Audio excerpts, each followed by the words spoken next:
Muito bem, voltamos aos seus receptores com o programa Pinga Fogo, série 71, que esta noite lhes apresenta Chico Xavier. A pergunta cabe a Herculano Pires. Chico, segundo os dados estatísticos levantados por Stig Roland Ibsen e sua senhora, referentes à sua obra, num exame total da sua obra, você teria recebido até agora comunicações, poesias, principalmente um número grande de poesias e comunicações variadas, inclusive romances, de mais de 400 autores.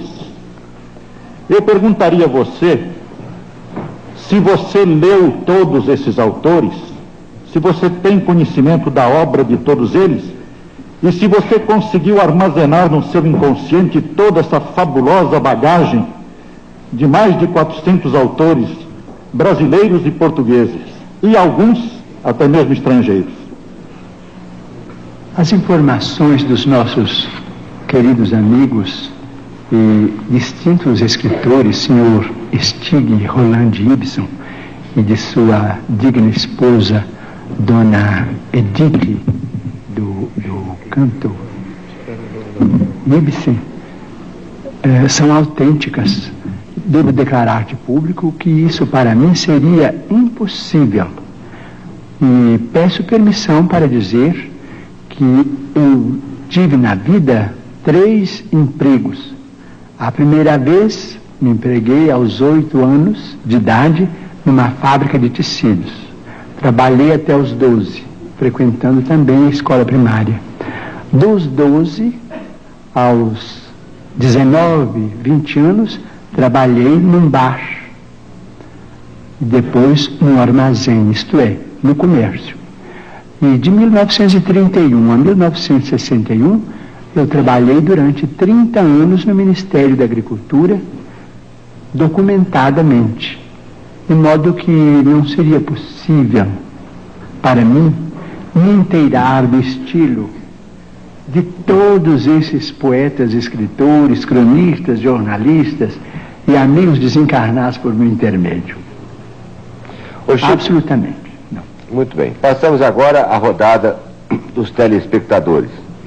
Está presente ao auditório uma senhora e me envia um bilhete, envia a você. Diz ela o seguinte: sendo eu médium evidente, gostaria de saber por que as entidades presentes ao seu lado se fazem visíveis para mim. Ora jovens, ora idosos. São as mesmas entidades? Nossa amiga naturalmente estará entrando numa faixa de observação dentro da qual eu não me encontro no momento, pela necessidade de atender com muita atenção à responsabilidade diante do auditório tão distinto e diante de milhares de telespectadores. Mas acredito que perfeitamente na autenticidade da informação de nossa irmã, e agradeço muito esses amigos que nos assistem e que particularmente me ajudam a compreender o meu dever para que esteja atento às instruções de Emmanuel no sentido de responder com tanta clareza como for possível as perguntas enunciadas. Muito bem. Mauro Marcondes Filho, Chico, advogado, deseja saber se os seus guias espirituais já o informaram sobre a situação espiritual de Kennedy, De Gaulle, Stalin e Churchill, os maiores líderes políticos deste século. Como estariam eles lá por cima? Seria para mim muito difícil estabelecer um sistema de informações nesse particular, enquanto admire profundamente o presidente Kennedy. Não tenho o maior conhecimento da missão do general de Gaulle. Admiro também muitíssimo Winston Churchill por haver comandado a empresa de defender a civilização ocidental. E de Stalin também não tenho maior conhecimento. Sei que, por informações de amigos, norte-americanos que o presidente Kennedy continua trabalhando pelo progresso do espaço. No mundo espiritual. Sim. Continua trabalhando pelo progresso das ideias de emancipação e pela integração das raças e pela fraternidade do povo norte-americano e dos povos do continente e do mundo. É o único de que eu posso dar informações. Senhor Benedito Alves de Oliveira, Rua Almirante Noronha, 465. Pergunta: Chico, você sofre de uma das vistas. Qual a razão de não ter sido operado pelo Arigó? Não tem fé ou não houve oportunidade? Não, o problema é que certa feita, Dr. Frites, conversando conosco, depois de uma reunião, me disse: Chico, você não admita que as operações mediúnicas se verifiquem simplesmente como privilégio? Quando vocês dormem na Terra, quando se entregam à hipnose do sono, são inúmeros os benfeitores espirituais que trabalham e operam socorro cirúrgico ou socorro de outra natureza em nosso favor, seja no mundo orgânico em que nos sediamos presentemente, ou seja, em nosso campo mental. Quanto ao meu caso ocular, que não foi operável desde o princípio, quando a doença se manifestou, eu creio que este problema foi uma bênção para que eu pudesse me manter mais ou menos relativamente, regularmente, sem ferir os interesses dos bons espíritos durante estes anos da mediunidade. Porque se eu sair do dever, eu sofro muito com os olhos, então estou como um animal que não posso me afastar dos danos, né? Chico, é exato para frente. É exato que quase todos os membros da sua equipe espiritual sofriam da vista? Não, isso pode ser uma informação interessante, mas ela não é verdadeira. Muito bem. O senhor Aloy Fernandes, da Rua Iguape 6A. Opinião de Chico Xavier sobre a cremação de corpos que será implantada no Brasil. Já ouvimos Emmanuel a esse respeito, e ele diz que a cremação é legítima para todos aqueles que a desejem, desde que haja um período de pelo menos de 72 horas de expectação para a ocorrência em qualquer forno crematório, o que poderá se verificar com o depósito dos despojos humanos em ambiente frio. Muito bem. Chico, agora vamos a uma pergunta de um pastor evangélico que você deve conhecer, porque ele é conhecido em todo o Brasil, comanda um rebanho de fiéis à sua religião de 1.500.000 pessoas aproximadamente. Trata-se do pastor Manuel de Melo. Ele próprio irá fazer a pergunta a você, que foi gravada pelo nosso VT. Boa tarde, Xavier. Meus cumprimentos. E, convidado por esse programa e pela sua direção, para lhe formular uma pergunta, quero fazê-lo com muito agrado, com muita satisfação, por conhecer você através da literatura, da sua fama, e que ninguém de consciência tranquila pode negar as suas qualidades mediúnicas. Você, como uma das maiores autoridades espírita ou espiritualista deste país, para não dizer deste continente, por gentileza me responda a esta pergunta, que está sendo formulada em meu nome pessoal e em nome de toda a minha organização, isto é, de 1,5 milhão de fiéis que representam nesse país e de cerca de 4.000 pregadores que tenho a honra de liderar. O Espiritismo, Xavier, tem um ponto que se choca profundamente, teologicamente falando, com os princípios bíblicos que defendemos nós, os evangélicos. é exatamente aquele ponto da reencarnação. Isto é, cada pessoa que nasce é sempre reencarnação de uma pessoa que faleceu, de uma pessoa que morreu. Assim é apregoado, ensinado pelos espíritas no mundo inteiro. Para esclarecimento dos telespectadores desta rede enorme de televisão, deste horário, em nosso Pinga-Fogo, esclareça o seguinte: Deus criou Adão e Eva. Todos nós concordamos, creio que você também, a maneira como foi criado e o mundo cristão inteiro.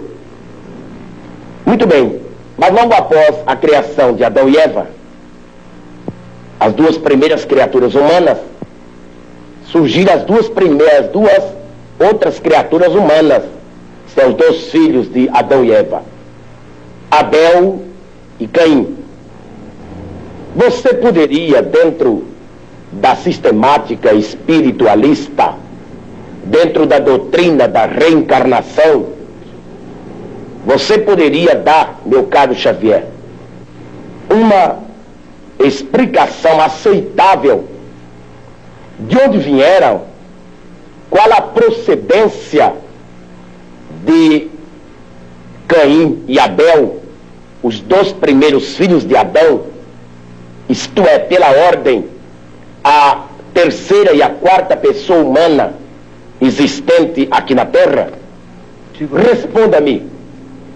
E eu gostaria que os milhões de telespectadores que assistem agora a você com tanta atenção, devido à fama do seu nome e às qualidades insofismáveis que você as tem, responda a procedência e como essas duas criaturas humanas vieram à Terra, Abel e Caim. É somente isso e muito obrigado. Ô Chico, a pergunta é um pouco longa, mas você entendeu bem, né? Entendi. Então...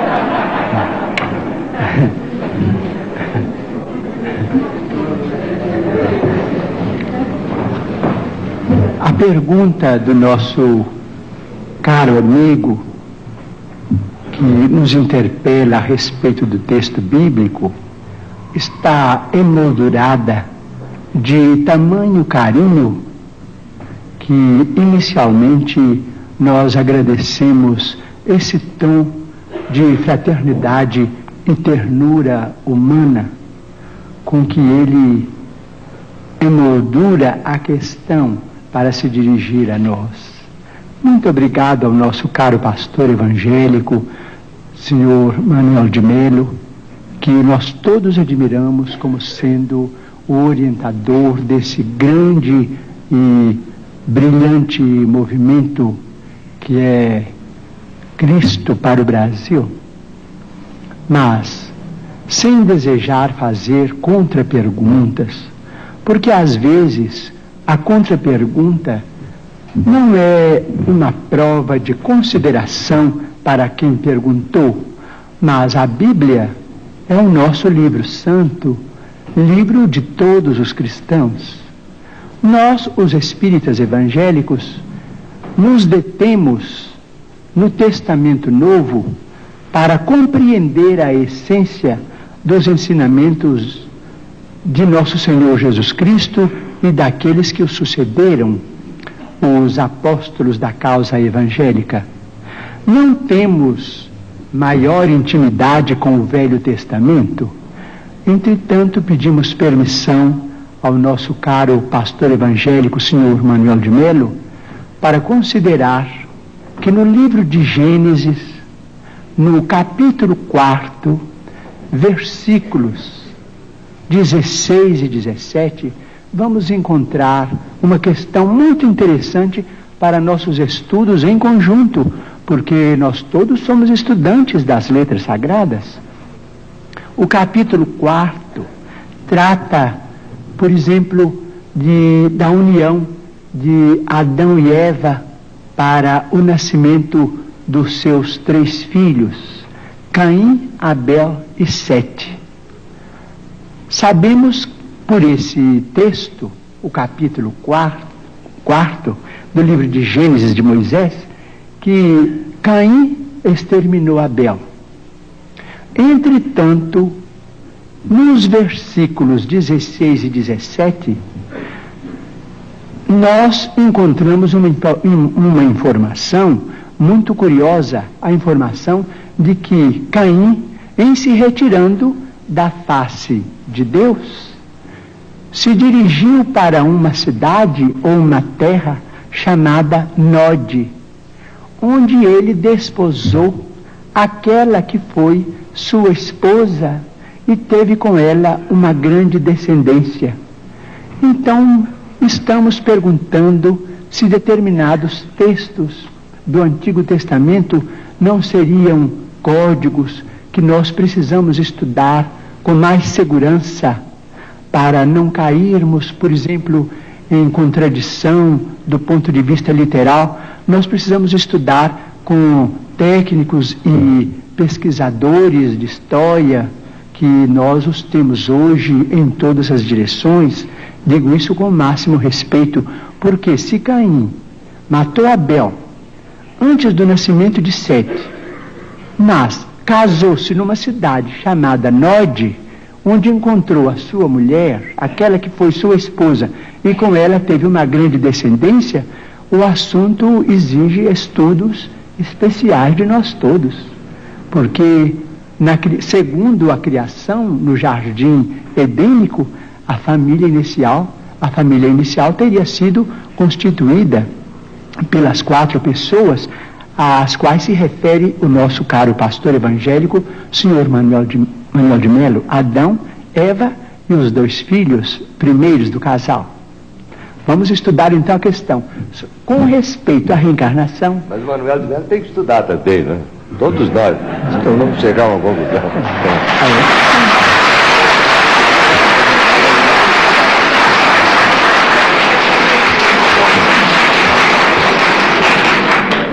Bom, com respeito à reencarnação, posso dizer? Pode, Chico.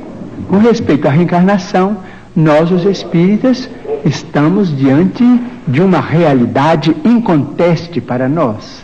Mormente na vida mediúnica, temos assistido, nestes quase 45 anos de espiritismo evangélico à luz dos princípios kardecianos, a desencarnações e reencarnações.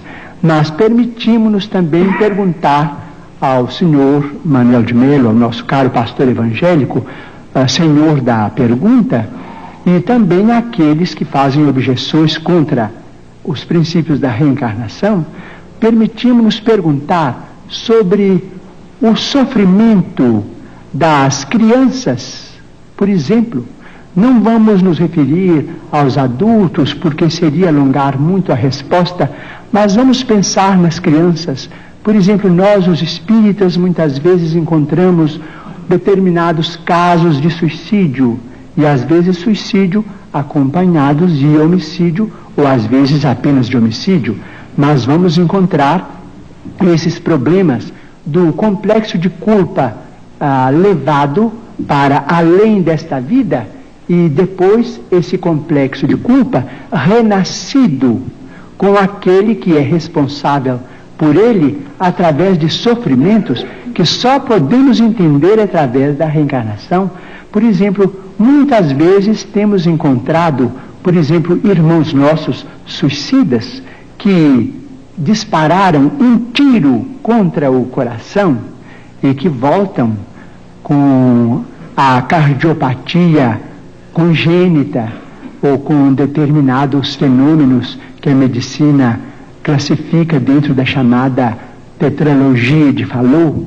Nós vemos companheiros que quiseram morrer voluntariamente pelo enforcamento e que voltam com a paraplegia infantil, comumente chamada de enfermidade de Little.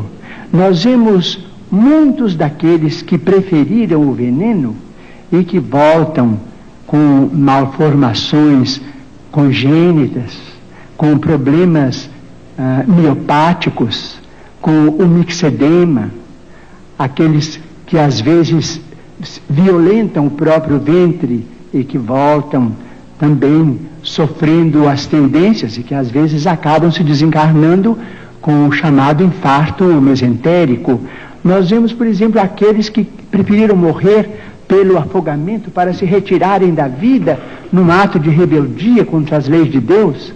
Vemos, por exemplo, aqueles que preferiram o afogamento e que voltam com o chamado enfisema pulmonar.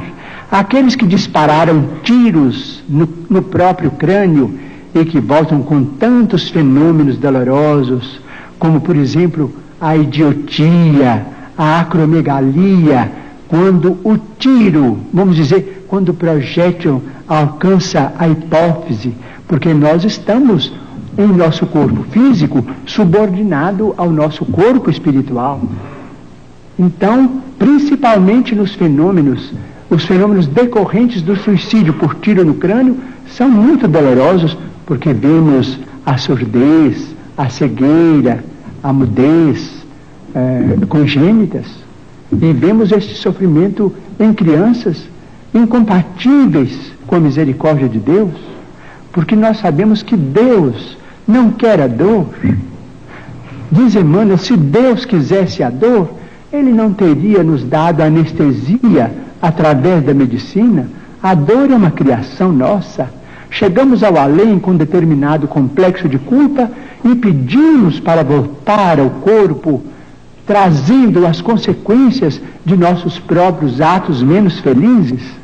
Então, pedimos ao Senhor Manuel de Melo, nosso caro pastor evangélico, que tem trabalhado tanto e cujo mérito nós todos reconhecemos e reverenciamos, para pensar conosco nestes problemas. Chico Xavier, eu não ponho em dúvida a sinceridade do seu ministério espiritista.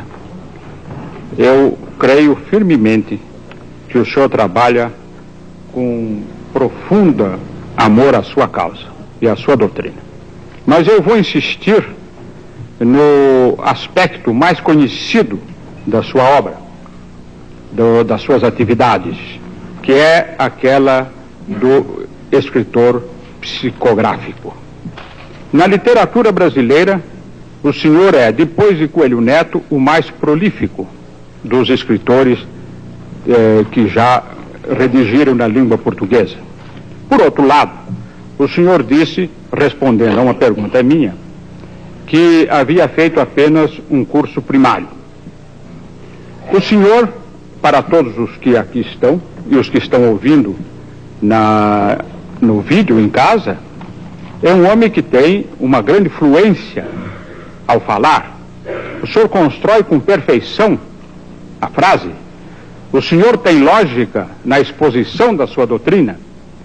Logo, o senhor é um autodidata, que se compenetrou da doutrina que exposou e a estudou profundamente e passou a exercer o seu trabalho expondo essa doutrina. Eu insisto que a escrita automática no senhor deve ser mais o produto do inconsciente do que o produto da mediunidade.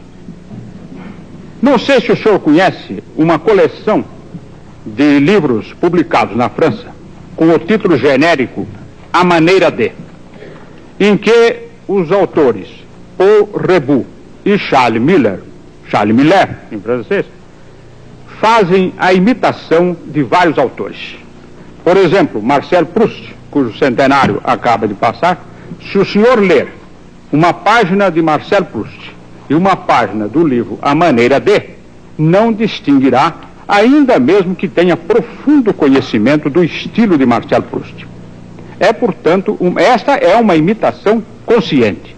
Eu tenho para mim que o senhor, ao redigir os livros psicografados, agiu sob o impulso do inconsciente.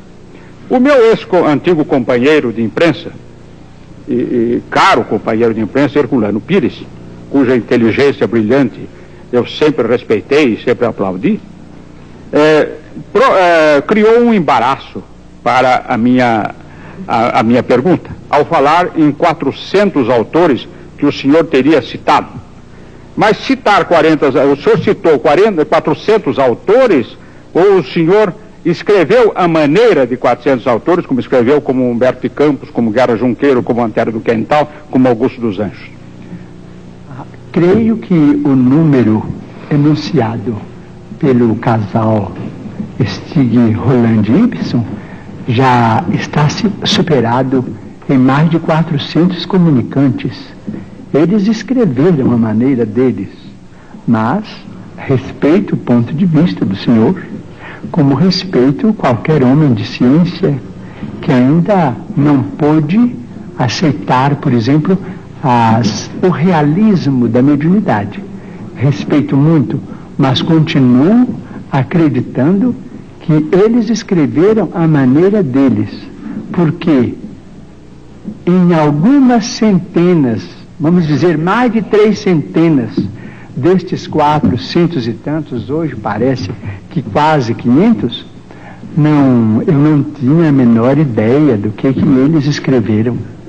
O senhor conhece um caso famoso ocorrido na Inglaterra de escrita psicografada? Uma senhora de nome Travers Smith psicografou a obra de Oscar Wilde. E os meios literários ingleses não aceitaram como sendo uma obra psicografada de Oscar Wilde. Ainda mais, eu, entre as minhas carreiras, além de jornalista, eu também tenho a de filosofia, e não me constam que obras tão complexas como a de Platão, a de Aristóteles, a de Santo Agostinho, a de Santo Tomás de Aquino, a de Descartes, a de Kant, a de Hegel, a de Nietzsche e a de outros filósofos e outros pensadores tenham sido psicografadas. Não seria por causa da dificuldade de psicografar essas obras? Hegel é quase impossível qualquer trabalho de psicografia. Bem, eu devo voltar um pouco ao nosso pensamento inicial para dizer ao senhor que desde 1931 a presença de Emmanuel em minha vida tem sido a presença de um professor. Ele tem corrigido minhas expressões, ele tem procurado melhorar o meu vocabulário, melhorar as minhas atitudes do ponto de vista verbal. E como o livro estava na frente da presença apagada que eu possa trazer, ele sempre teve muito cuidado em podar tanto quanto possível as minhas impropriedades, que eu sei que são muito grandes. De modo que eu posso declarar de público ao senhor que qualquer estrutura fraseológica mais feliz de que eu possa ser portador, isso se deve à influência de Emmanuel, a presença dele junto de mim, compreendendo a responsabilidade de um programa como este. Quanto aos escritores da antiguidade e aos escritores dos tempos modernos, com todo respeito ao Senhor, eu me permitiria perguntar se eles também não seriam médiums. Não cabe a mim responder.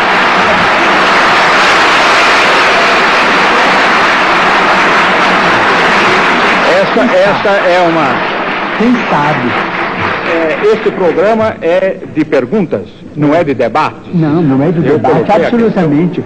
Apenas respeitando imensamente a Igreja Católica, em cujo seio formei a minha fé, mas respeito profundo e que eu devo declarar de público que nunca perdi e não quero perder.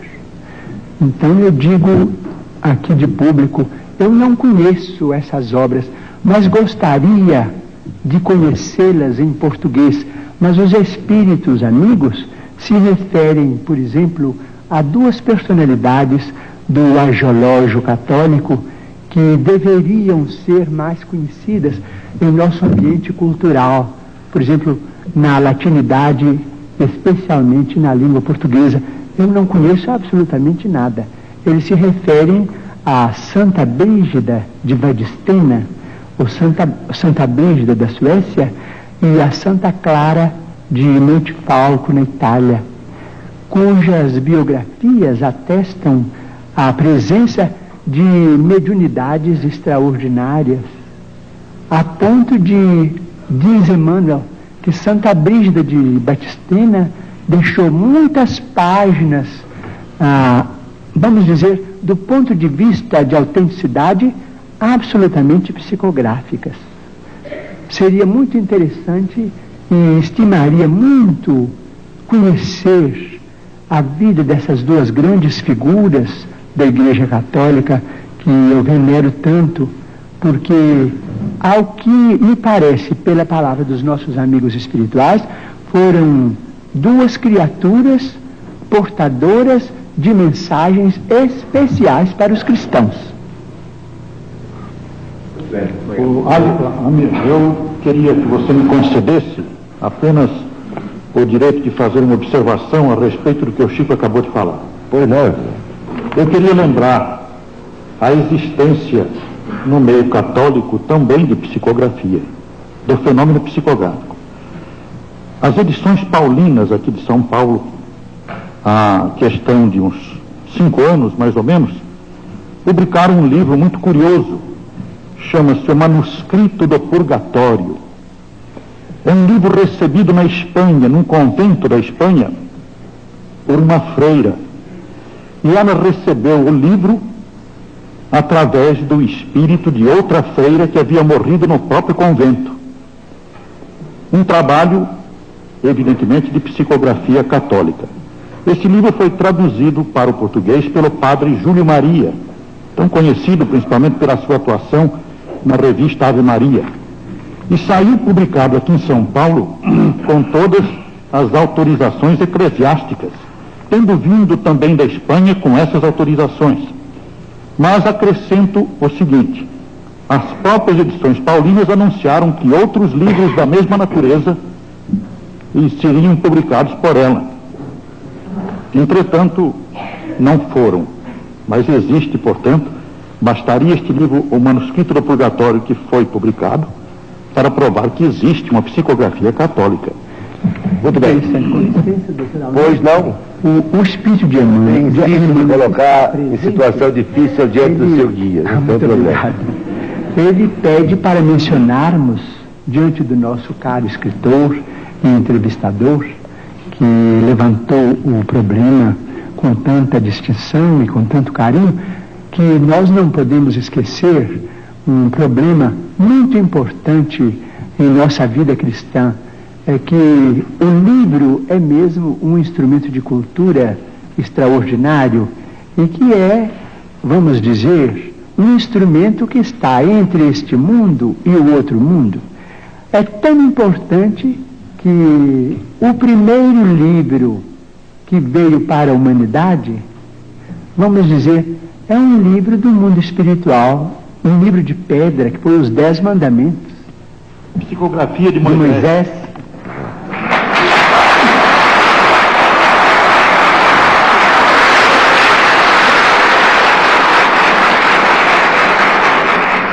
Telespectadores de São José do Rio Preto, que assistem esta noite o Pinga Fogo, informam que dia 8 de agosto próximo, o Chico Xavier estará proporcionando à população daquela cidade uma tarde de autógrafo, às 15h30, não é, Chico? No Instituto Espírita Nosso Lar, em benefício do Lar do Vovô. Isto vai acontecer lá em São José do Rio Preto, no dia 8 de agosto vindouro. Certo, Chico? Certo. Tá? Certo, se Deus permitir, estaremos. Ele vai permitir. Eli Alves com a pergunta seguinte.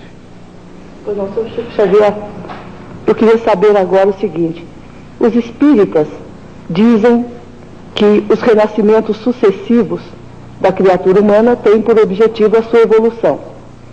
Outras correntes espiritualistas, como os teosofistas, os messiânicos, também dizem que nós estamos no limiar de uma era de grande beleza, a era de Aquário, em que a humanidade será muito mais feliz. Eu gostaria de perguntar ao senhor o seguinte: se temos mais de uma dezena de séculos de evolução, se estamos no limiar de uma era de encontro da criatura humana consigo própria, como que o senhor explica as violências do mundo atual, como a guerra do Vietnã, a violência da sociedade de consumo? Isso a nosso ver, não representa grande evolução da humanidade. Violência do mercado de consumo? A sociedade de consumo. Ah, sim. E a violência da guerra do Vietnã, por exemplo. Sim, nós vamos dizer, esses fenômenos todos, diz o nosso Emmanuel que está presente, caracterizam mesmo o período de transformação em que nós nos encontramos. Diz ele, o nosso companheiro materialista dirá natureza, mas para nós os religiosos, natureza é sinônimo de manifestação de Deus. Então Deus cria a natureza, Deus cria a vida, mas o homem, os homens ou as mulheres do planeta são filhos de Deus e podem modificar a criação de Deus. Nós nos encontramos no limiar de uma era extraordinária. Se nos mostrarmos capacitados coletivamente a recebê-la com a dignidade devida.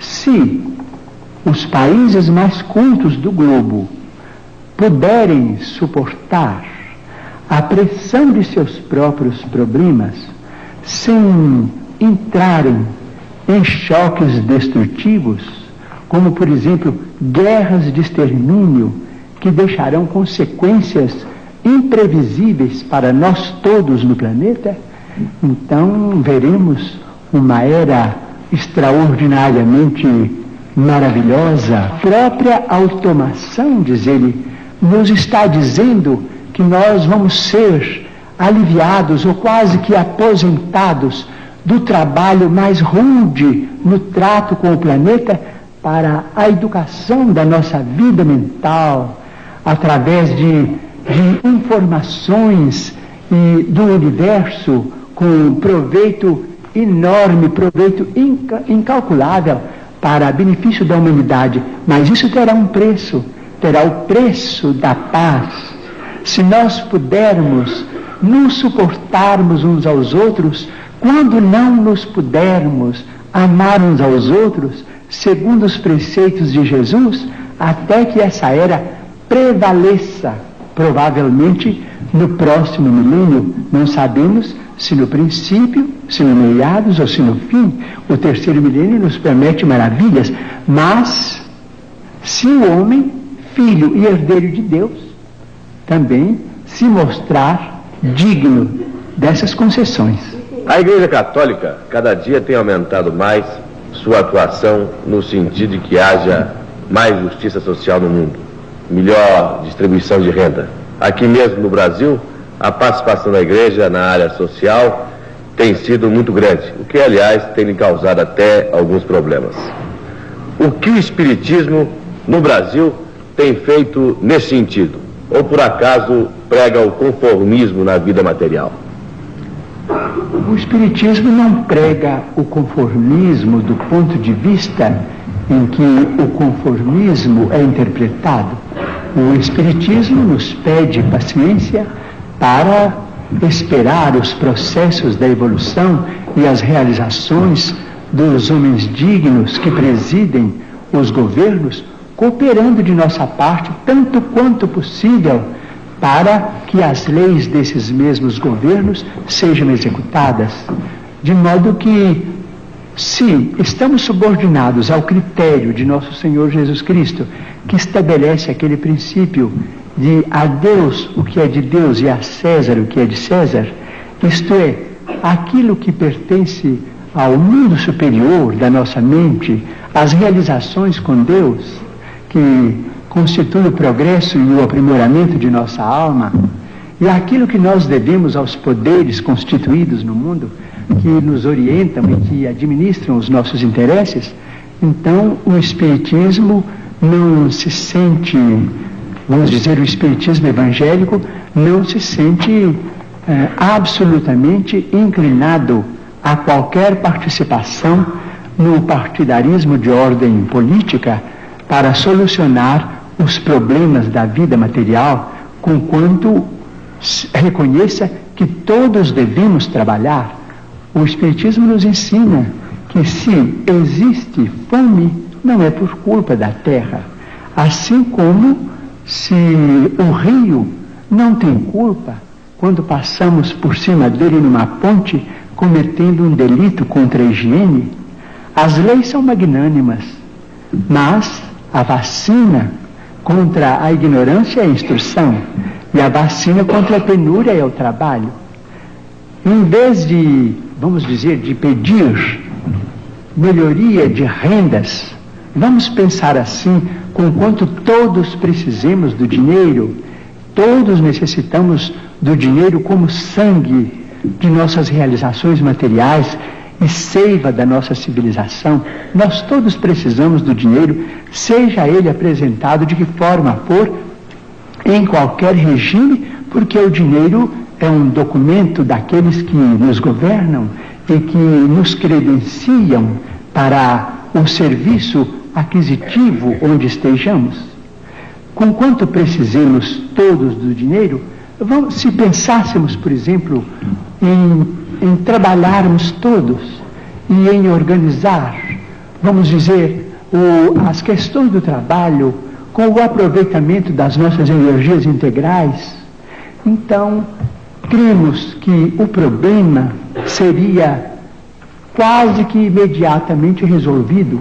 Vamos dizer que na atualidade dessemos ou que venhamos a dar a liderança das empresas, a chefia das equipes, as inteligências juvenis, como vem acontecendo quase que em todos os países de vanguarda, mas sem desvalorizarmos a madureza que começa de 40, 45, 50 anos, colocando a madureza com seu discernimento a serviço da coletividade, proporcionando aos homens e às mulheres que já amadureceram na experiência física trabalho e mais trabalho, desde que eles tenham condições orgânicas compatíveis com essa necessidade, mas prestigiando a personalidade humana em sua condição de pessoa amadurecida, no trabalho remunerado, ou tão altamente remunerado quanto possível,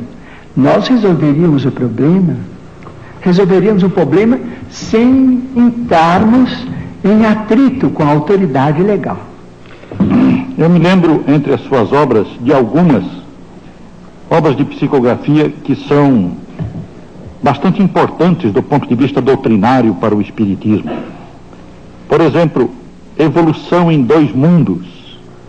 E me lembro que este livro foi escrito psicograficamente por você e pelo Dr. Valdo Vieira. Na ocasião você morava, se não me engano, em Pedro Leopoldo e o Dr. Valdo Vieira em Uberaba. Verdade. Os capítulos foram dados a vocês dois pelo mesmo autor espiritual que André Luiz, sendo que você não sabia qual o capítulo que o Valdo havia recebido e vice-versa.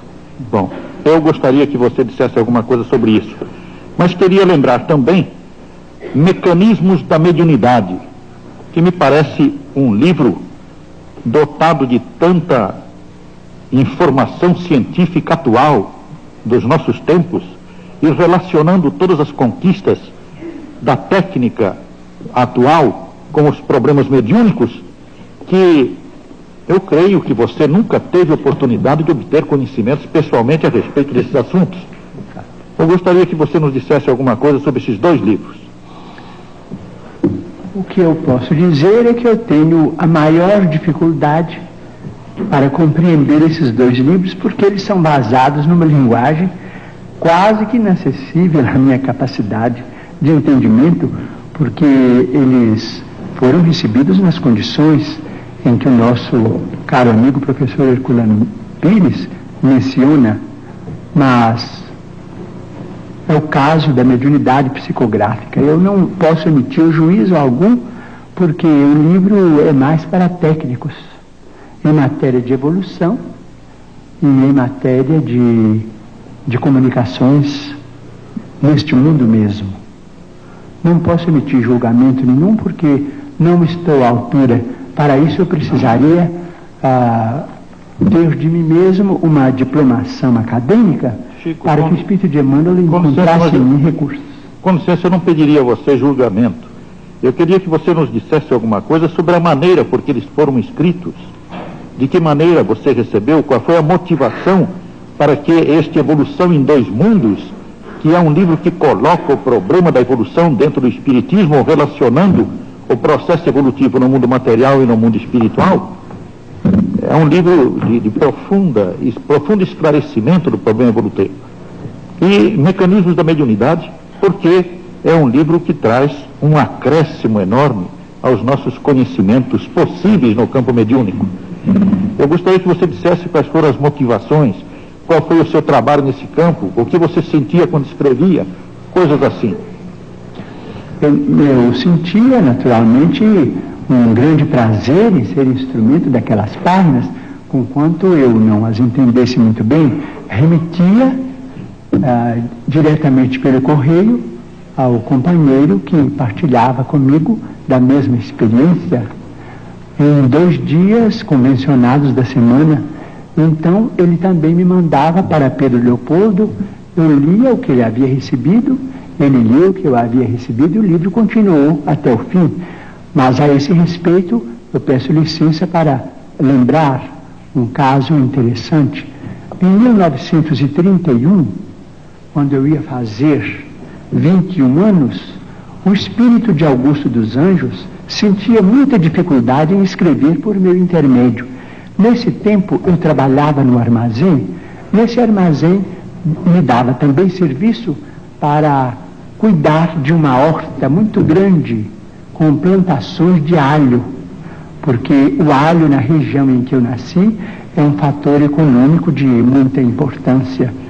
Então, depois das 6 da tarde, para mim era um prazer ir fazer a rega dos canteiros de alho, e os espíritos começavam a conversar comigo. Eu achava muito prazer naquelas horas, porque eu me isolava de todo o serviço do armazém para ficar plenamente à disposição dos espíritos amigos. Então ele começou a ditar uma poesia que está no Parnaso de Além-Túmulo, o primeiro livro da nossa mediunidade. Essa poesia se chama Vozes de uma Sombra.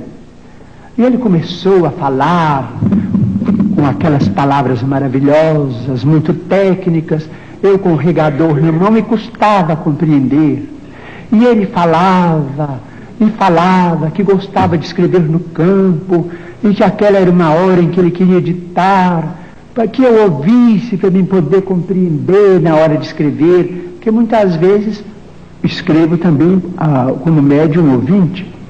Então eu sentia aquela dificuldade. Então ele falou assim comigo: olha, você quer saber de uma coisa? Eu vou escrever o que eu puder, mas a sua cabeça não aguenta mesmo. A poesia está no livro, mas só o que ele pôde. Mas era muito mais, era uma beleza. Ele falava de fótons, de coisas, de mundos, galáxias. Quem era eu para entender aquilo que estava voando canteiro de alho? Chico Xavier, antes de encerrar o programa, eu vou formular ainda, para não desapontá-los de todo, algumas perguntas de telespectadores. Poucas, porque nós estamos praticamente com o nosso tempo esgotado, e eu, antes que esse tempo se esgote totalmente, quero formular a você um pedido e não uma pergunta. Mas antes, um telespectador. Pois não, professor? Permite, antes da sequência dos telespectadores, o Luiz Lopes, que é o nosso companheiro da TV Globo, nos honra com a sua presença. Muito obrigado. E encaminha uma pergunta ao Chico Xavier. Você que faz. Chico, é o companheiro da Globo que formula esta pergunta. Nossa humanidade assiste neste momento a mais um lance dramático da corrida espacial, quando a Apolo 15 se encaminha para a Lua. Acreditam os mestres espirituais de Chico Xavier se ainda em nossa atual civilização o homem poderá entrar em contato com civilizações de outros planetas? Estamos subordinando a resposta ao mesmo critério com que foi estruturada a informação para a nossa estimada entrevistadora que falou sobre a nova era. Se não entrarmos numa guerra de extermínio nos próximos 50 anos, então nós podemos esperar realizações extraordinárias da ciência humana partindo da Lua. Então diz o nosso Emmanuel, que está presente, que quando Cristóvão Colombo perambulava pelas cortes europeias pedindo socorro para descobrir um caminho mais fácil para as Índias, muita gente considerou o programa dele como absolutamente inútil para a humanidade, que aquilo era uma despesa absolutamente inócua e que iria pesar demasiadamente no orçamento de qualquer povo, até que ele conseguisse o apoio de Fernando e Isabel, então os soberanos de Castela.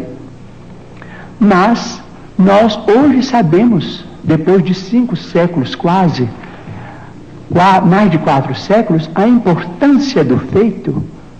Então nós não podemos também acusar os nossos irmãos que estão se dirigindo à Lua para pesquisas que devem ser consideradas da máxima importância para o nosso progresso futuro, porque as despesas efetuadas com isso serão naturalmente compensadas talvez com a tranquilidade para uma sociedade mais pacífica na Terra, porque se não entrarmos, por exemplo, num conflito de proporções imensas, então na Lua é possível que o homem construa as cidades de vidro, as cidades estufas, onde cientistas possam estabelecer pontos de apoio para a observação da nossa galáxia. Essas cidades não são sonhos da ciência, essas cidades, naturalmente, com muito sacrifício da humanidade terrestre, podem ser feitas e provavelmente, vamos dizer, vai se obter azoto e oxigênio e usinas, vamos dizer, de alumínio e formações de vidro e matéria plástica na própria Lua para a construção desses redutos da ciência terrestre. E provavelmente a água será fornecida pelo próprio solo lunar. Então teremos, quem sabe, a possibilidade de entrar em contato com outras comunidades da nossa galáxia. Então vamos definitivamente encerrar o período bélico na evolução dos povos terrestres, porque nós vamos compreender que fazemos parte de uma família universal, que não somos o único mundo criado por Deus. O próprio Jesus, a quem reverenciamos como nosso Senhor e Mestre, disse: há muitas moradas na casa de meu Pai. Portanto, nós precisamos prestigiar a paz dos povos, a tranquilidade de todos, com o respeito de todos, com a veneração máxima pela ciência, para que nós possamos auferir esses benefícios no futuro, talvez mais próximo do que remoto, se nós fizermos por merecer. Chico, tenho certeza que o Luiz Lopes Correia, um excelente repórter da Organização Globo, fez essa pergunta a você porque já está interessado em arrumar alguma reportagem por uma dessas novas civilizações que se perdem aí no espaço. Eu peço licença a você para mais um instante trocar uma fita de VT. Esta segunda fita esgotou-se. E para o encerramento do programa e aquele pedido que eu vou fazer a você, necessita novamente uma troca de fita. Voltaremos dentro de instantes, Chico.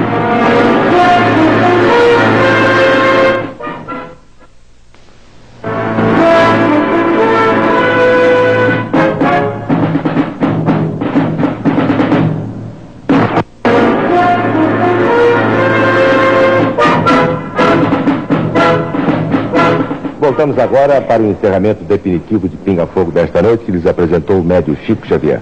O programa ultrapassou em muito o seu horário habitual. Estamos com 2 horas e 20 minutos de programa. Mas sou forçado a formular ainda 2 ou 3 perguntas ao Chico, para depois, então, fazer o pedido que prometi fazer, que vai ser de grande interesse, não só para você, telespectador, que hoje nos honra com sua audiência, como também para todo o auditório que aqui está. Chico, um telespectador, eu não sei se isso aconteceu, pede que você conte um fato ocorrido num avião em que você viajava, cujos motores entraram em pane E você também, como os demais passageiros, o que era perfeitamente natural, entrou em pânico. O que aconteceu dentro desse avião? Esta resposta exige, vamos dizer, uma atitude, talvez, de fazer um pouco de humor, mas é a verdade que eu vou contar. Em 1959, eu me dirigia de Uberaba, para onde eu me transferira recentemente. Eu me dirigia para Belo Horizonte, junto da qual está Pedro Leopoldo, a terra onde nasci na presente reencarnação. E então o avião decolou de Uberaba e fez uma breve parada na cidade de Araxá. Depois o avião decolou de novo e depois de uns 10 minutos o avião começou a se inclinar para um lado, para outro. Às vezes fazia assim uma pirueta, e o pessoal começou todo a gritar e a pedir a Deus, pedir socorro, e eu estou ali acompanhando. Veio o comandante do avião e disse que não nos impressionássemos, que era um fenômeno chamado vento de cauda, e que apenas chegaríamos um pouco mais depressa. Mas algumas pessoas disseram, mais depressa no outro mundo. Eu então comecei também a me impressionar, porque eu não sei qual é o nome técnico da evolução que o aparelho fazia. Uma pessoa entendida em aeronáutica saberá descrever o caso, dizendo os nomes em que um avião roda de cabeça para baixo, e nós íamos e muita gente começou a vomitar e a gritar, a apertar o cinto. Aqueles amigos começaram a orar, senhoras começaram a fazer o terço, eu com muito respeito, mas quando vi aquela atmosfera eu comecei a gritar também. Eu falei assim, bem, todo mundo está gritando, eu também vou gritar, porque isso é a hora da morte. Então comecei a gritar, valei-me, meu Deus. Comecei a pedir socorro, a misericórdia de Deus, mas com fé, com escândalo, né? Mas com fé. Então nisso, peço até permissão para dizer que alguém disse assim a um sacerdote católico que estava não muito longe de mim. Alguém disse assim, o Chico Xavier está ali, ele é médium e é espírita. E esse sacerdote, com muita bondade, disse, não, mas eu sei que o Chico tem pedido orações em muitos documentos, e o Chico está orando conosco no texto. Eu disse assim, graças a Deus, Padre, eu também estou orando. Mas comecei a gritar, valei-me, meu Deus. Então aí entra o espírito de Emmanuel. Parece que é uma coisa... Entrou no avião? Parece uma coisa de anedota, né? Uma coisa de fantástico, mas é a verdade. Ele entrou no avião. Mas você viu o espírito entrar? Então passou no meio do pessoal, o pessoal não via, como a maioria dos nossos amigos, naturalmente, não está vendo a presença dele aqui. Então ele me disse assim, por que é que você está gritando? Eu escutei o seu pedido, o que é que há? Porque aquilo já tinha mais ou menos 20 minutos, né? Eu falei assim, bem, o senhor não acha que estamos em perigo de vida? Eu falei assim, estão, e o que é que há com isso? Não tem muita gente em perigo de vida. Vocês não são privilegiados, não é? Eu falei assim, tá bem, se estamos em perigo de vida, eu vou gritar. E continuei a gritar e falei, socorro, meu Deus. E o povo todo gritando socorro, né? Então, ele me disse, você não acha melhor parar com isso? Dar testemunho da sua fé, da sua confiança na imortalidade? Eu disse, mas e a morte? E nós estamos apavorados diante da morte. Ele falou assim, está bem, então você acha que vai morrer? Eu falei assim, o senhor não acha que estamos em perigo de vida? Eu disse, estão. Eu disse, está bem, eu estou com muito medo e estou apavorado. Como todo mundo, eu estou partilhando, eu também sou uma pessoa humana. Eu estou com medo também desta hora de morrer nesse desastre. Eu disse, está bem, então morra com educação. Cala a boca e morra com educação para não afligir a cabeça dos outros com seus gritos. Morra com fé em Deus. Muito bem. Assim, eu quero só saber como é que a gente pode morrer com educação. Ô Chico, então logo foi anunciada a sua presença aqui no Pinga Fogo, eu recebi em minha casa a visita de um senhor de nacionalidade alemã, cujo nome eu peço licença aqui para não declinar. Um senhor já entrado em anos, levava ele um pequeno bilhete a você, em que dizia da sua situação difícil no setor financeiro. E junto ao bilhete, anexo ao bilhete, estava um volante do teste 52 da Loteria Federal. Diz que havia recebido uma inspiração, estava quase que certo que se marcasse aquele teste, tinha chegado a vez dele sair do buraco. Eu não vou pedir a você que faça isso aqui, vou entregar em suas mãos o bilhete e o volante. Se você quiser remeter diretamente a quem lhe faz a pergunta e o pedido, é assunto seu. Ele se referia à loteria federal ou esportiva? Esportiva, perdão. A loteria esportiva? Loteria esportiva. Ele disse que havia tido uma intuição. Se você marcasse, não dava no bico. Eu só posso dizer que tenho tido a minha vida quase que toda voltada para o mundo espiritual. Mas quero dizer também que eu sou brasileiro e adoro Pelé. E se eu puder ganhar na loteria esportiva, eu vou ficar muito feliz. Você não vai marcar por aí, né? Tá muito bem, Chico. Chico, tem aqui uma pergunta de Dona Maria Lúcia Silva Gomes, Avenida Tucuruvi, 763. Pergunta como se explica o homossexualismo e a perturbação no comportamento sexual à luz da doutrina espírita.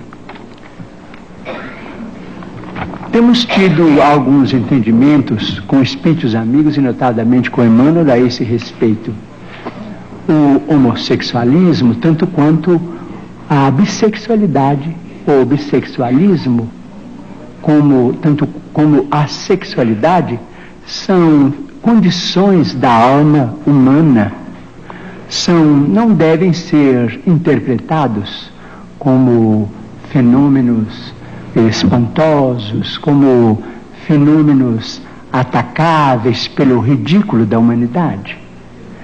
Tanto quanto acontece com a maioria que desfruta de uma sexualidade dita normal, aqueles que são portadores de sentimentos de homossexualidade ou bissexualidade são dignos do nosso maior respeito.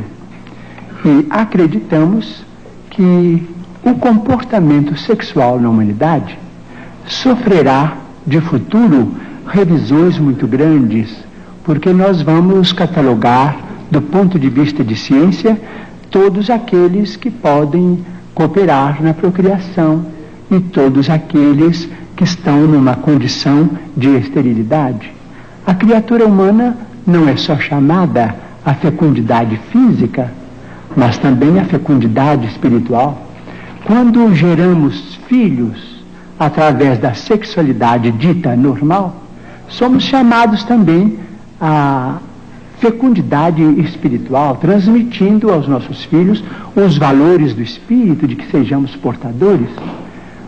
Não nos referimos aqui aos problemas do desequilíbrio, nem aos problemas da chamada viciação nas relações humanas. Estamos nos referindo a condições da personalidade humana reencarnada, vamos dizer, muitas vezes portadora de conflitos que dizem respeito, seja a sua condição de alma em prova, ou a sua condição de criatura em tarefa específica. De modo que o assunto merecerá muito estudo e poderemos voltar a ele em qualquer tempo que formos convidados num próximo Pinga Fogo. Vamos dizer com licença, porque nós temos um problema em matéria de sexo na humanidade que precisaríamos considerar com bastante segurança e respeito recíproco.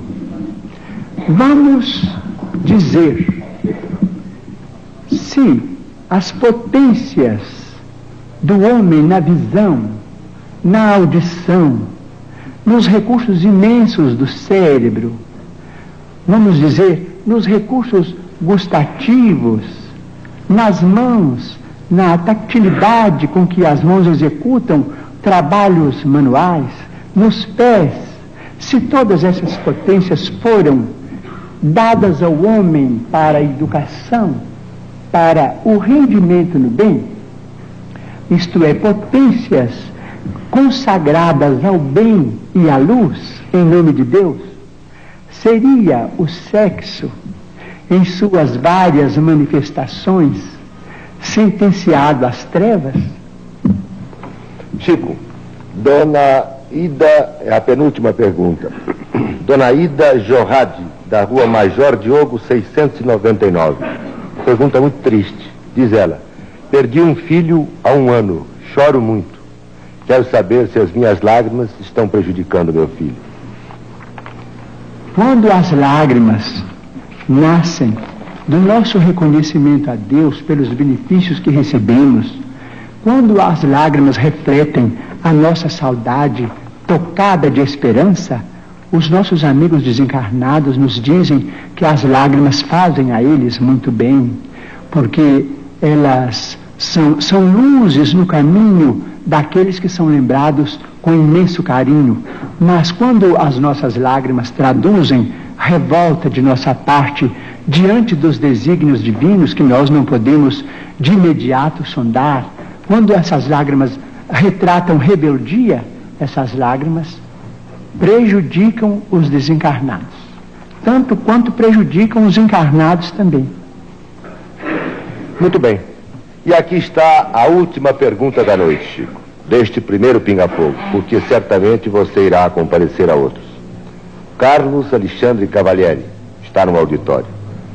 Com base na sua explicação da criação de uma vida em um tubo de ensaio, pergunto: primeiro, como se daria a ligação do perispírito?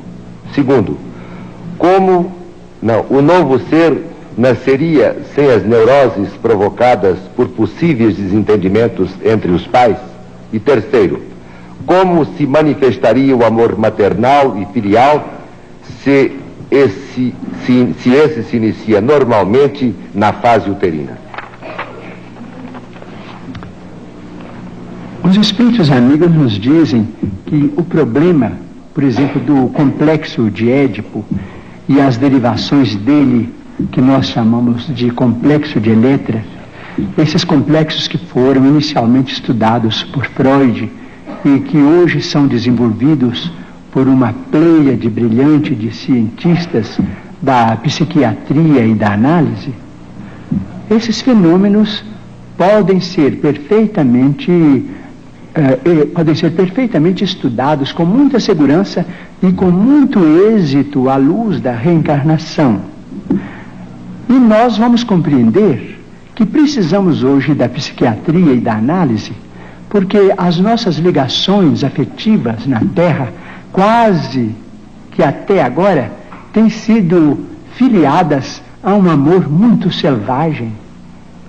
Nós nos queremos uns aos outros dentro vamos dizer, nas teias da consanguinidade ou nas teias da afetividade, com um espírito de egoísmo que vai ao superlativo da absorção, de modo que a psiquiatria e a análise vão nos ajudar no mundo, em nome da providência divina, a nos estudarmos e a estudar estes vínculos para depois voltarmos a estes mesmos vínculos com um amor mais educado.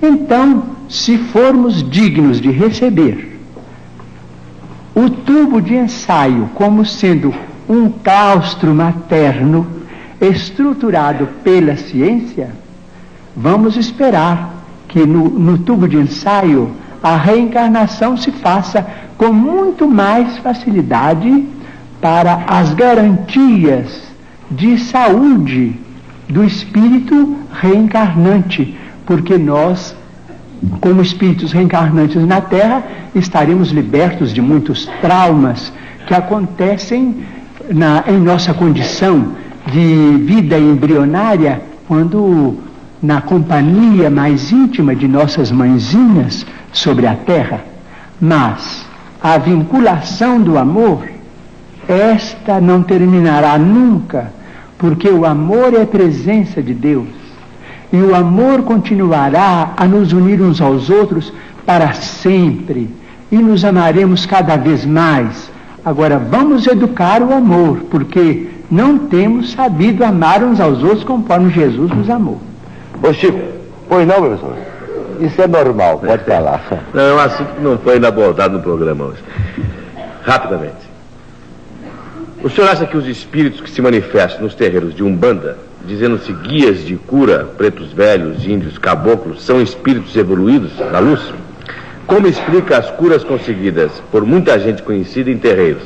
Será que o mal pode apresentar-se através do bem, ou então tomando a sua forma? Nós respeitamos a religião de Umbanda como devemos respeitar todas as religiões. A noite avança e o programa continua, e nós estamos preocupados com o tempo que estamos roubando à TV Tupi e aos nossos amigos do auditório. Mas vamos recorrer ao caso das leis kármicas.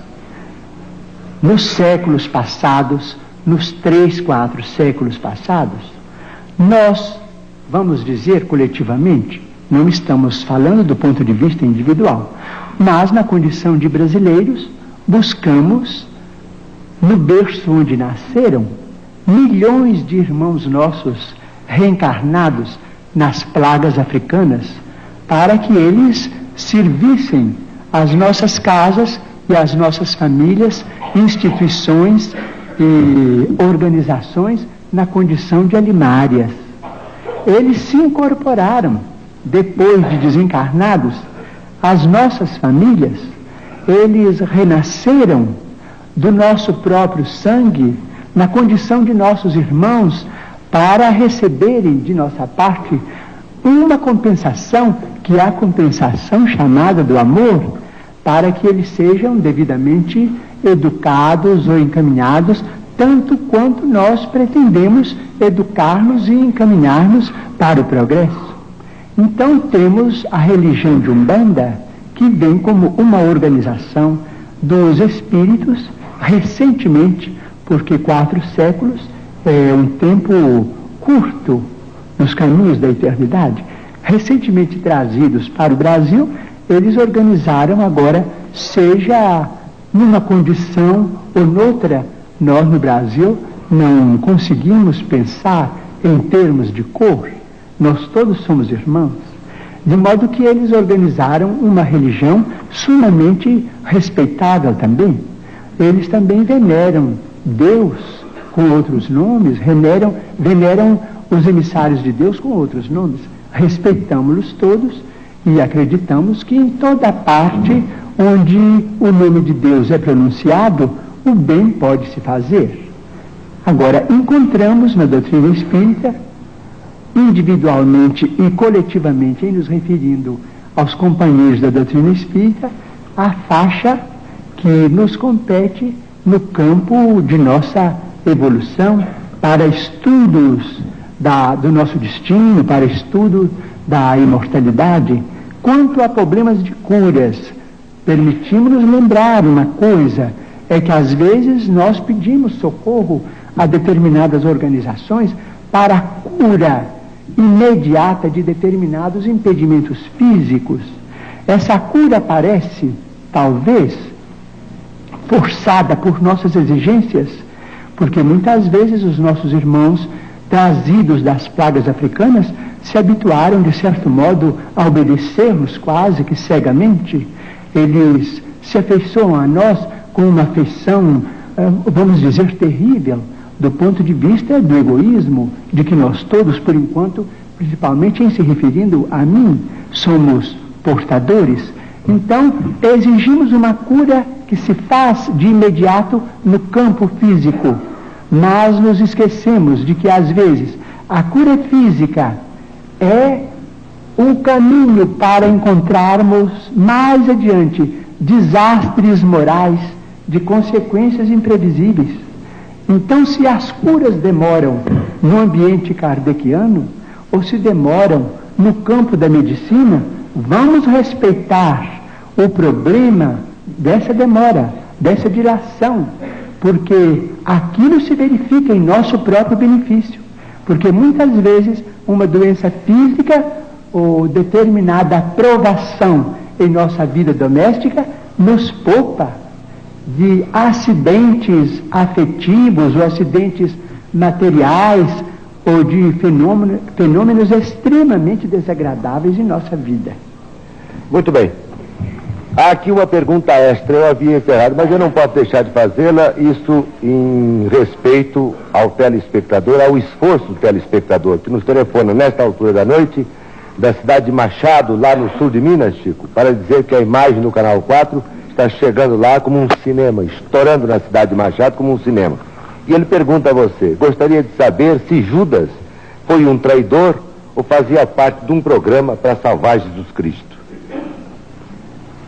Sinceramente, eu sou uma formiguinha diante de um processo que teve consequências tão grandes na história da humanidade. Mas eu creio que nós podemos nascer ou renascer com as nossas tendências inferiores e, naturalmente, induzidos ao mal, porque nós todos não, eu digo, eu sou portador de tendências inferiores muito, vamos dizer, muito pouco recomendáveis, vamos dizer assim, mas se eu deixo essas tendências à solta, e se eu vou praticar com elas males maiores do que aqueles que eu já cometi em existências passadas, eu sou responsável, conquanto possa ser instrumento para o resgate de determinadas situações ou peça na engrenagem da história de grupos ou de coletividades com consequências agradáveis ou desagradáveis para o futuro. Individualmente nós devemos pensar que nós temos determinadas tendências, vamos dizer, tentações, mas devemos resistir às tentações. Creio que Judas poderá ter renascido com tentações muito grandes para se apropriar da autoridade política e de exigir que nosso Senhor Jesus Cristo tomasse as rédeas do poder humano. Acredito. Mas creio que ele não devia ter deixado essas tendências assumirem o caráter que assumiram. É o que eu penso. Muito bem, Chico Xavier, chegamos ao fim do Pinga Fogo. E aqui está o meu pedido, que tenho certeza é o pedido de todas as pessoas que lotam este auditório e dos milhares e milhares de telespectadores que até a esta altura da noite nos honram com sua audiência. Nós queríamos que, ao encerrar este Pinga Fogo, o mais longo desta série, 2 horas e 45 minutos, e tenho certeza, o melhor de todos eles no sentido de audiência e também daquilo que você pudesse transmitir como mensagem aos que nos assistiram e nos ouviram, eu peço a você que tente psicografar uma mensagem dos seus guias. Seria possível? Vamos tentar.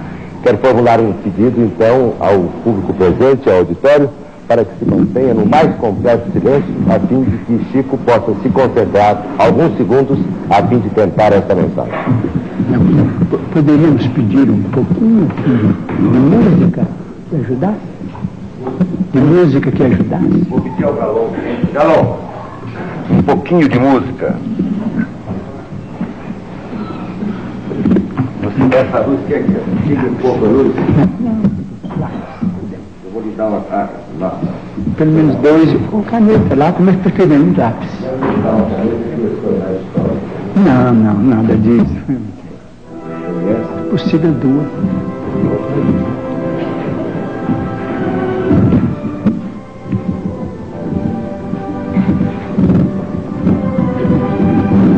obrigado. Dá.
Chico Xavier agora irá ler a mensagem que acaba de psicografar.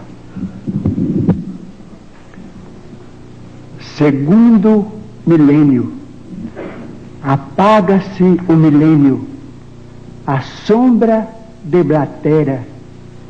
Vejo a noite avançar do anseio em que me agito. Guerra e sonho de paz estadeiam um conflito de polo a polo. A dor reclama em longa espera. Explode a transição no ápice irrestrito. A cultura perquire, a crença se oblitera. A forma antiga em luta aguarda a nova era. Roga-se tempo novo ao tempo amargo e aflito. A civilização atônita, insegura, lembra um tesouro ao mar que a treva desfigura, vagando aos turbilhões de maré desvairada. Entretanto, no mundo, a nau que estala e treme, a luz prossegue e brilha. O Cristo está no leme, preparando na terra a nova madrugada. Ciro Costa.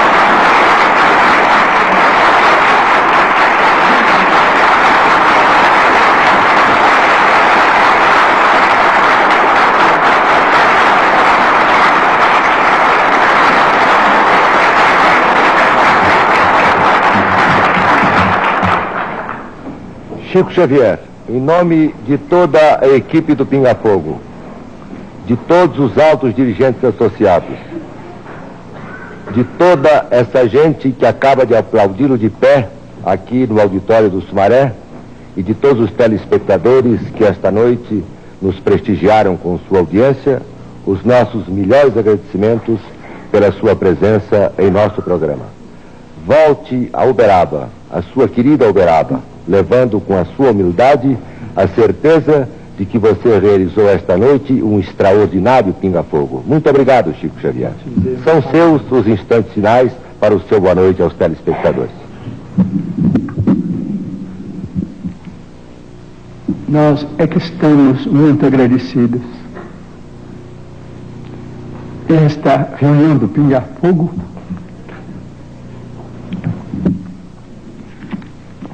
nos levou tão longe que nós pedimos licença para agradecer. Às vezes, nós não queremos chorar e estamos educados para evitar isso. Mas a nossa emoção é tão grande com este contacto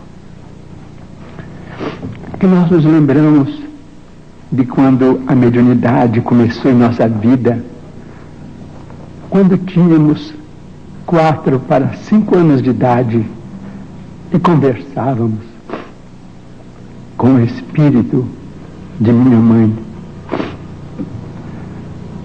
Agradeço, então, a todos os nossos amigos de São Paulo. Agradeço à TV Tupi, ao Canal 4, aos queridos amigos do auditório, a todos os nossos companheiros que nos honraram com a sua atenção, em seus lares ou em cidades distantes.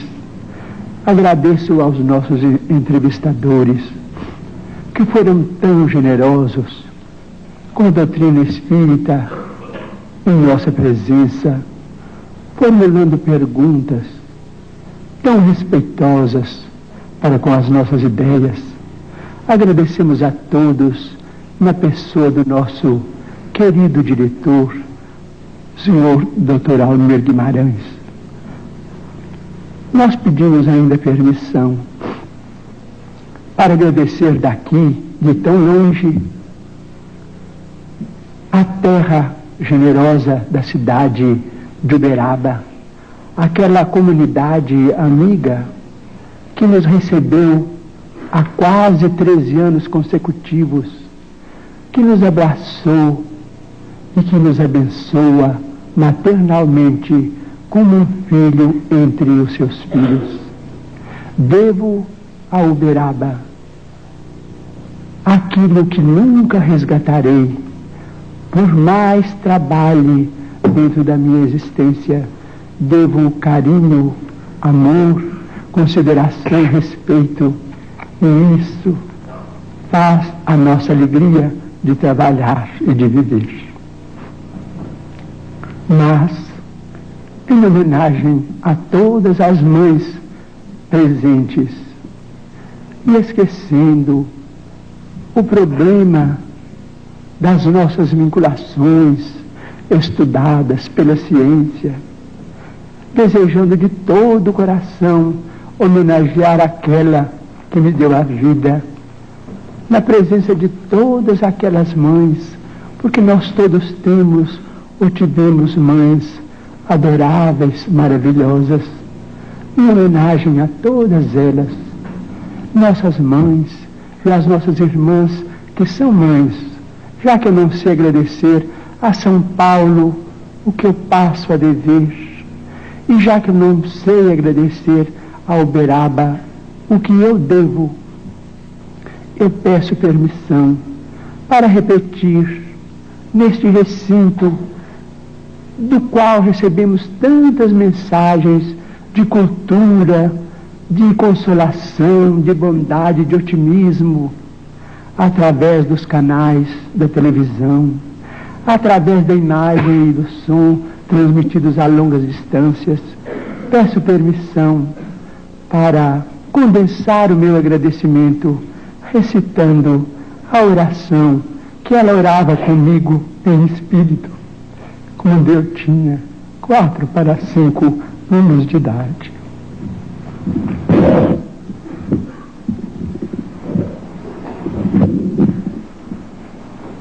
Pai nosso que estás no céu, santificado seja o vosso nome. Venha a nós o vosso reino. Seja feita, Senhor, a vossa vontade, assim na terra como nos céus. O pão nosso de cada dia dai-nos hoje, Senhor. Perdoai as nossas dívidas, assim como perdoamos aos nossos devedores. Não nos deixeis, Senhor, cair em tentação, mas livrai-nos do mal, porque vossos são o poder, a majestade, a glória, o amor e a bênção, para sempre assim seja. Muito obrigado. Mais uma vez, telespectador, quero apresentar a você, que nos honrou com sua audiência até esta altura da noite, os nossos melhores agradecimentos. A este auditório seleto que aqui comparece e que nos prestigiou também grandemente, os nossos melhores agradecimentos. E que compareçam mais vezes ao Pinga Fogo quando aqui comparecer um entrevistado da altura de um Chico Xavier. Quero agradecer particularmente aos meus bons amigos João Escatimburgo e Herculano Pires, que não pertencem à equipe do Pinga Fogo. Comparecem hoje como os nossos convidados especiais, atendendo prontamente ao nosso convite. Ao Reale, ao Saulo e a Eli, dispenso agradecimentos porque eles pertencem efetivamente à equipe. Mais uma vez lembro também ao telespectador que Tratado Geral do Brasil, do meu bom amigo João Escatimburgo, está em todas as bancas, em todas as livrarias. É um livro estupendo. Estudo de problemas brasileiros, moral e cívica, para uso nos cursos superiores, de acordo com o programa oficial. Este é o meu agradecimento à sua presença, Escatimburgo. Muito obrigado. Muito obrigado a todos e até terça-feira próxima, se Deus quiser. Boa noite e até lá.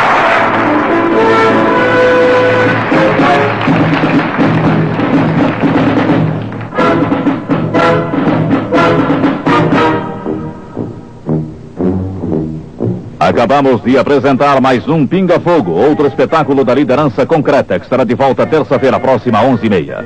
E agora fique com o Internacional Antônio Leite e o seu Diário de São Paulo na TV.